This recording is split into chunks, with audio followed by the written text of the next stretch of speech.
తాకట్లో ఉన్న మీ బంగారాన్ని విడిపించి ఆ రోజు ఆన్లైన్ రేటుకి కొంటాం. Sharma gold company. నమస్కారం, సుమన్ టీవీకి స్వాగతం. నేను మానస. ఈరోజు మనతో పాటు ఉన్నారు ప్రముఖ ఆధ్యాత్మికవేత్త ప్రొఫెసర్ డాక్టర్ ముల్లపూడి సత్యనారాయణమూర్తి గారు. వారితో మాట్లాడదాం. అలాగే జూన్ 15 నుంచి 30 వరకు అంటే పక్ష ఫలితాలు ఏ విధంగా ఉన్నాయి, రాశి ఫలితాలు అనేవి ఏ రాశులకి ఏ విధంగా ఉంటుంది 15 రోజులు అనే విషయాలు తెలుసుకుందాం. గురుగారు నమస్కారం. నమస్కారం మానస.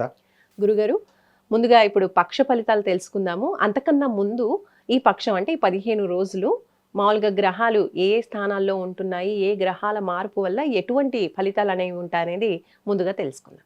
జూన్ నెల 2025వ సంవత్సరంలో మనకి రాహువు కుంభరాశిలో ఉన్నాడు, కేతువు సింహరాశిలో ఉన్నాడు, కుజుడు కర్కాటక రాశిలో నీచపెట్టున్నాడు.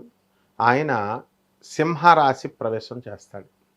ఆ తర్వాత అంటే కుజ కేతువుల కలయిక, దీన్నే పిశాచి యోగము, జ్యోతిషాల్లో అదృష్ట యోగాలు ఇలా ఉంటాయి కదా. ఈ మధ్యన వీళ్ళు పిశాచి యోగం మొదలు పెట్టారనమాట. పిశాచి యోగంలో ధనయోగం, అలా అంటే రెండు కలిస్తే అలా ఉంటాయి అని పితృదేవతలు సంబంధించింది కేతువు కాబట్టి. ఇకపోతే మేషంలో మనకు ఉన్నటువంటి శుక్రుడు వృషభ రాశి స్వక్షేత్రగతుడు అవుతాడు. అలాగే ఈ యొక్క బుధుడు కూడా స్వక్షేత్రంలో ఉన్నటువంటి ఆయన తర్వాత మనకి ఏ రాశికి వస్తాడంటే మిథున రాశిలోకి స్వక్షేత్రగతుడు అవుతాడు. గురుడు ఎలాగో అక్కడే ఉన్నాడు, మిథున రాశిలో సంచారము. ఈ విధంగా ఈ యొక్క శని ఏమో మీనరాశిలో ఉన్నాడు. కాబట్టి దీని ప్రభావం వలన మనకి ఎప్పుడైతే ఈ యొక్క శని మీనరాశి సంచారం చేస్తాడో ఈ యొక్క వైరల్ ఇన్ఫెక్షన్స్ అనేటటువంటివి ఎక్కువ అవుతాయి అన్నాం. దానికి ఉదాహరణగానే అది పశుపక్షాదులకు కూడా. మొత్తము సౌత్ ఇండియాలో తెలుగు ఉభయ రాష్ట్రాలలో, తెలంగాణ ఆంధ్ర రాష్ట్రాలలో ఉన్నటువంటి వేములవాడ రాజరాజేశ్వర స్వామి వారి దేవాలయం చూసుకో, అక్కడ కోడెలు అంటే మా గిత్తలు వాటిని దానం చేస్తారు. అవి వరుసలో వైరస్ ఇన్ఫెక్షన్ అయినాయి. అంటే ఎప్పుడు వచ్చినది? శని మీనరాశిలో ఉన్నప్పుడే. అంటే మనుషులకు కూడా వస్తాయన్నమాట. అప్పుడే కరోనా కలకలం కూడా కేసెస్ రిజిస్టర్ అయినాయి అన్నారు. సో ఈ శని ఆ విధంగా ఇచ్చేస్తాడు. అలాగే ఈ యొక్క కేతువు కుజుడు మనకి సింహరాశిలో ఉండడం అనేటటువంటిది మంచిదే.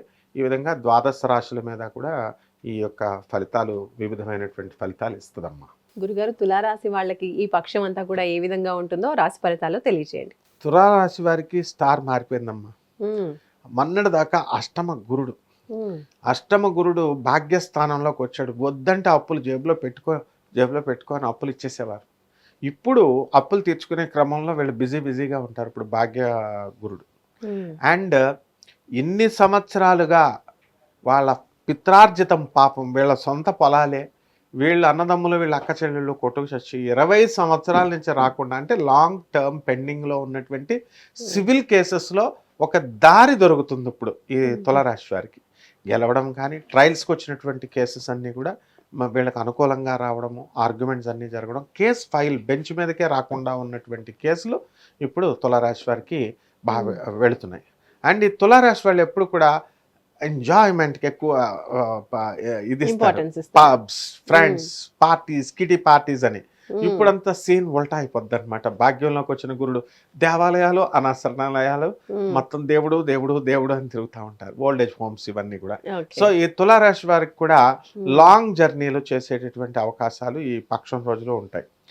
అలాగే ఈ తులారాశి వారి ఆడవాళ్ళు కాస్త మనశ్శాంతి రావడము, అత్తగారులు, మామగారులు, ఆడపడుచులు, భర్త ఏంటి మమ్మల్ని గౌరవించేసి మాకు రెస్పెక్ట్ ఇచ్చేసి నన్ను సలహాలు అడిగేస్తున్నారని ఫుల్ ఖుష్గా ఉండడం అనేటటువంటిది జరుగుతుంది. ఈ తులారాశి వారికి ఎంతసేపు జనాలు కావాలన్నమాట, ఎంతసేపు కూడా. సో బంధువులు వీళ్ళు కావాలి, వద్దంటూనే జనాలు కావాలంటారు వీళ్ళు. సో ఫుల్ జనాలు ఈ 15 రోజులు కూడా తులారాశి వారి వీళ్ళకి బంధువులంతా కూడా.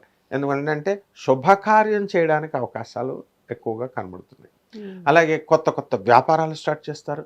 డబల్ వ్యాపారాలు చేయాలనే ఆలోచన రావడము అండ్ దానికి సంబంధించి టెక్నికల్ నోహౌ తెలుసుకోవడము, ముందుకు వెళ్ళడము. అలాగే ఆల్రెడీ సాఫ్ట్వేర్ కంపెనీస్లో ఉన్నటువంటి వాళ్ళంతా కూడా ఇప్పుడు కొంచెం లాస్ అవ్వడము, సాఫ్ట్వేర్ ఉద్యోగాల్లో ఉన్నటువంటి వాళ్ళకి డిప్లాయ్మెంట్లు ఇలాంటివన్నీ జరుగుతాయి. కానీ భాగ్య గురుడు కొంచెం కాపాడుతున్నాడు. అక్కడ రాహు డౌన్ అయ్యాడు. అండ్ ముఖ్యంగా తులారాశి వారి పిల్లలు బాగా అల్లరి చేస్తారు. పంచమంలో రాహు అసలు వాళ్ళని కంట్రోల్ చేసే క్రమంలో వీళ్ళే మొండోళ్ళు అయిపోతారనమాట. వీళ్ళు ఎవరు నేనే రాజు నేనే మంత్రి అని ఇంకా వీళ్ళే మొనార్కులు అయిపోయి ఎవరి మాట వినరు ఈ తులారాశి వాళ్ళు. కాబట్టి వాళ్ళ పిల్లలు పాపం వాళ్ళ అల్లరి వీళ్ళు ఏదైనా చేసినా వాళ్ళ అమ్మకి చెప్పుకోవాలి కాబట్టి వీళ్ళే మొండోళ్ళు అయిపోతే ఇంక వాళ్ళేం చెప్తారు. కాబట్టి ఈ విధంగా తులారాశి వారి పిల్లల్ని కంట్రోల్ చేస్తారు. ఇకపోతే ఈ యొక్క పిల్లలు చక్కగా చదువు విషయంలో నెంబర్ 1గా చదువుతారు. చదువు విషయంలో ఏం ప్రాబ్లం లేదు. గతం కంటే గత పక్షం రోజుల కంటే కూడా ఇప్పుడు కొంచెం ఎక్కువగా కష్టపడడం అనేటటువంటివి జరుగుతాయి. టెంపరీ ఉద్యోగాలు చేస్తున్నటువంటి వాళ్ళు పర్మనెంట్ అవడానికి అవకాశాలు ఉన్నాయి. ప్రైవేట్ ఉద్యోగస్తులకు యాజమాన్యాలు గుర్తించి వాళ్ళకి జీతభత్యాలు పెంచడము, ప్రమోషన్స్ ఇవ్వడము జరుగుతుంది. అండ్ గవర్నమెంట్ ఉద్యోగాల్లో చేస్తున్నటువంటి వాళ్ళకి టీఏలు, డిఏలు, అరియర్స్లు అన్నీ చేయడం జరుగుతుంది. అండ్ వన్ టైం పెన్షనర్స్ కూడా వన్ టైం సెటిల్మెంట్ చేసి అన్ని డబ్బులు కూడా ఇచ్చేయడం జరుగుతుంది. అండ్ వృద్ధులకు కూడా ఇందులో తులారాశి వారికి ఏంటంటే ఈ మధ్యకాలంలో వివాహాలు జరగనటువంటి వాళ్ళకి వివాహాలు జరుగుతాయి. లేట్ మ్యారేజెస్ అయినా సరే వృద్ధ వివాహాలు కూడా జరగడానికి అవకాశాలు ఉన్నాయి ఈ యొక్క రాశి వారిలో. అలాగే ఎప్పుడో అత్తగారు వాళ్ళు మాకు ఇవ్వాలన్నటువంటి కట్నము లేదా ఈ లావాదేవీలు ఇటువంటివన్నీ కూడా వీళ్ళకి తులారాశి వారికి అత్తగారు ఇచ్చేయడం జరుగుతుంది. సో ఈ విధంగా తులారాశి వాళ్ళు ఏది పట్టుకుంటే అది బంగారం. సినిమా రంగంలో ఉన్నటువంటి వాళ్ళకి, రచయితలకి, సినీ సంగీత సాహిత్య రంగాలలో ఉన్నటువంటి వాళ్ళకి గుర్తింపులు రావడం జరుగుతాయి. సినిమా యాక్టర్లలో హీరోలకు సంబంధించి, హీరోయిన్లకు సంబంధించి చక్కగా వీళ్ళందరూ కూడా మంచి సినిమాలు ఇద్దరు పాత్రలతో హిట్ అవ్వడానికి ఎక్కువ అవకాశాలు ఉన్నాయి.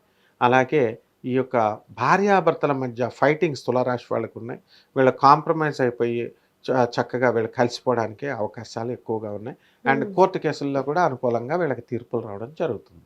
ఓకే, మన తులారాశి వాళ్ళకి ఏ వ్యాపారాలు అనుకూలిస్తాయంటారు గురుగారు? తులారాశి వాళ్ళకి వీళ్ళు పబ్స్, రెస్టారెంట్స్, లిక్విడ్స్, బియ్యాలు, ఇలా పల్సర్స్ ఇలాంటి బిజినెస్లు ఇప్పుడు అన్ని ఆర్గానిక్ కావాలి. అలాంటివి ఆర్గానిక్ బిజినెస్లు అన్నీ పెట్టుకుంటే బ్రహ్మాండంగా ఉంటుంది. అంతేకాకుండా ఇప్పుడు బిజినెస్లు అనగానే మనం జనరల్గా ఏం చెప్తుంటామమ్మా, చక్కగా ఏం బిజినెస్లు, కిరాణా షాపులు, ఆ తర్వాత హోటల్స్, ఈ బట్టల షాపులు, మార్కెట్లో కనబడేవన్నీ ఆటోమొబైల్స్, ఎలక్ట్రిక్ షాపులు ఇవన్నీ పెడతాం. తులారాశి వాళ్ళకు కొత్త ఛాన్సులు వచ్చినాయి. వీళ్ళంతా చక్కగా ఇప్పుడంతా మారిపోయింది అనమాట ట్రెండ్. పీఠాలు పెట్టుకోవచ్చు, దొంగ పీఠాలు, పెట్టుడు పీఠాలు, ఆశ్రమాలు, దొంగ బాబాజీలు. అంటే ఎందువలన రాహు బాగాలేనప్పుడు ఏమవుతాయంటే వీళ్ళ కపటం నెంబర్ 2 బిజినెస్లు బాగుంటాయి వీళ్ళకి.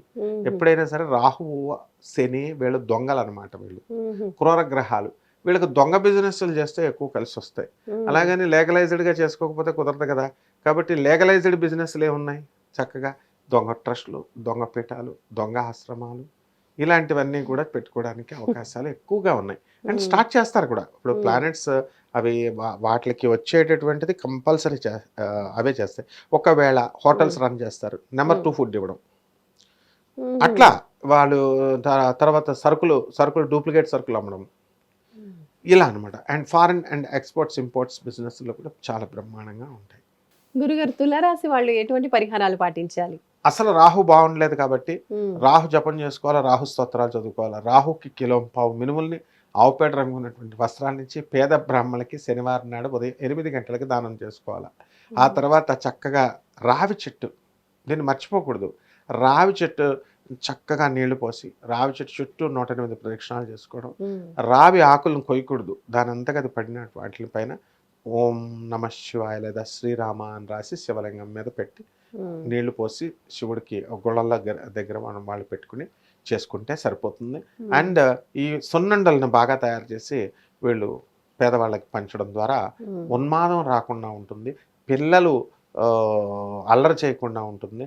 అండ్ నెక్స్ట్ ఏంటంటే ఈ యొక్క దొంగల బారి నుంచి పడకుండా, దొంగ పనులు చేయకుండా వీళ్ళని రక్షించుకోవడం జరుగుతుంది. రైట్ గురుగారు, ధన్యవాదాలు. ధన్యవాదాలు.